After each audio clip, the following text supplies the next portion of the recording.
નમસ્કાર મિત્રો, હું છું આપનો દોસ્ત વિક્રમ સાખટ।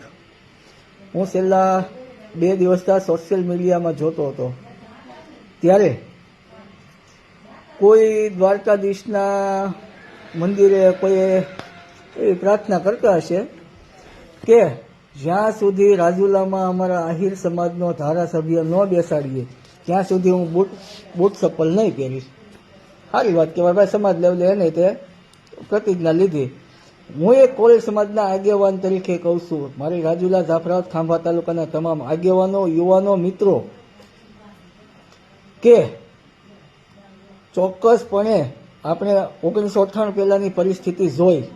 1998 પહેલા કદાચ આજના યુવાનો નહીં ખ્યાલ હોય, પણ વડીલોને પૂછ્યો કે 1998 પહેલા રાજુલા, જાફરાબાદ અને ખાંભા તાલુકામાં કોળી સમાજની કેવી હાલત હતી। જ્યારથી આપણે ભાઈ આવ્યા ત્યારથી સમાજ સાથે અન્યાય થતા બંધ થયા। અને તાજેતરનો દાખલો હું તમને આપું તો 2017 થી 2022 સુધી અમે એક પત્રકાર તરીકે આ ખૂબ અમે જોયું।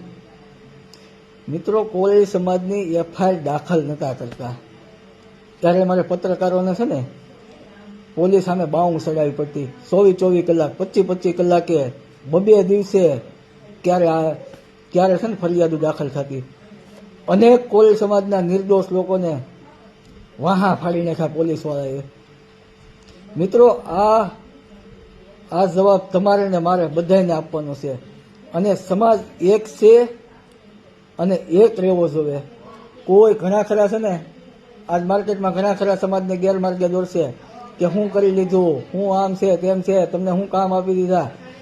પણ મિત્રો, દરેક બાબત ઉપર આજ બધાના સમાજની લાગણી હોય। આપણે કોઈ સમાજનો વિરોધ નથી કરતા, બધાના સમાજ પ્રત્યે ગર્વ જ હોય, પણ જેના ઝાઝા મત એનો રાજા। ત્યારે 98 વિધાનસભાની અંદર કોળી સમાજનું મોટું મતદાન છે, ત્યારે કોળી સમાજનો રાજા બેહે, એમાં કોઈ શંકાને સ્થાન નથી। તો હું રાજુલા, જાફરાબાદ, ખાંભા તાલુકાના દરેક યુવાનો, વડીલો, આગેવાનોને કહેવા માગું છું કે મિત્રો, આવા ગેરમાર્ગે દોરે એવા નથી, દોરાશો નહીં કોઈ। અને કારણ કે આપણે જોયું કે ભાઈ બગદાણાની અંદર જ્યારે બગદાણામાં બનાવ બન્યો એના 2 દિવસ બાદ કોઈ કાર્યવાહી થઈ નથી।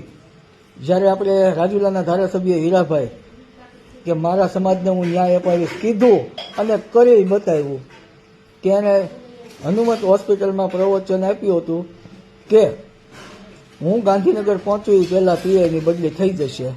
થઈ ગઈ। ગાંધીનગરમાં ગયા બધા ધારાસભ્યો, એસઆઈટીની રચના થઈ, તાત્કાલિક ન્યાય મળ્યો અને કીધું એ કરી બતાવ્યું।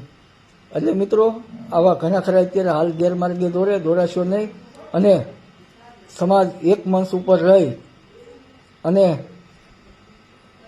કોળી સમાજને જ મતદાન કરવું। મારી તો કોળી સમાજના એક યુવા આગેવાન તરીકે સૌ સમાજના યુવાનો, દોસ્તો, આગેવાનોને વિનંતી કે હવે આપણને આપણા સમાજનું ગૌરવ હોવું જોઈએ। કે કદાચ તમે એવું માનજો કે ભાઈ મારું કામ નથી થતું, મારા ભાઈને બીજાનું થાય છે, અને ઘણા લોકો આજે હવનમાં આટકા નાખવા નીકળી જવાના છે। ગામડે એ થાહે તે કેમ કોળી સમાજને વેર વિખેર કરવો, કેમ કોળી સમાજને આમને સામને કરવો, પણ આવી બાબતમાં ક્યાંય દોરાવવાનું નથી। ત્યારે આ વિડીયો મારો વધુમાં વધુ શેર કરી દરેક કોળી સમાજ સુધી જાય તે માટે સૌ શેર કરજો। જય હિન્દ, જય ભારત, જય કોળી સમાજ, જય માંધાતા।